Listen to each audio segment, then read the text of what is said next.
Bu işin kralı biziz, onlar soykırılığa devam etsin.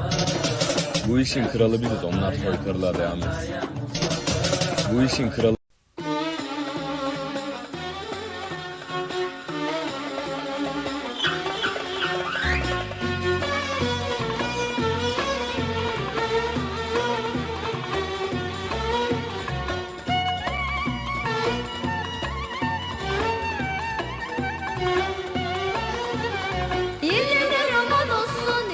Çamurdan olsun, o da Allah kuludur. Her kim olursa olsun, ille de roman olsun. İster çamurdan olsun, o da Allah kuludur. Her kim olursa olsun. Kırmızıyı sevenler, birbirini överler. Romanlarda ne dinler, çalgısız yaşamaz ölürler. Kırmızıyı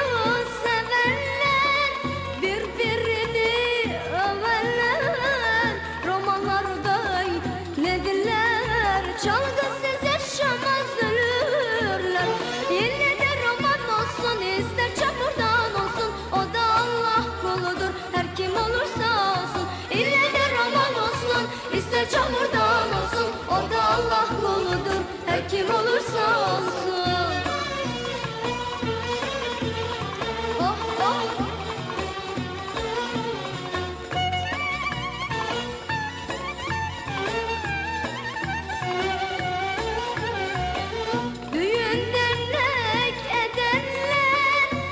Siz yemek yemezler, romanlar böyledirler. Çalgısız yaşamaz ölürler.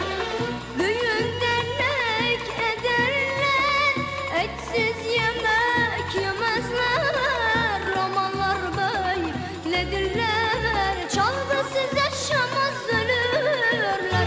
Yine de roman olsun, ister çamurdan olsun, o da Allah kuludur. Her kim olursa olsun. Yine de roman olsun, ister çamurdan olsun, o da Allah kuludur. Her kim olursa olsun. Yine de roman olsun, ister çamurdan olsun, o da Allah kuludur. Her kim olursa olsun. Yine de roman olsun, ister çamurdan olsun, o da Allah kuludur. Her kim olursa olsun. Oh.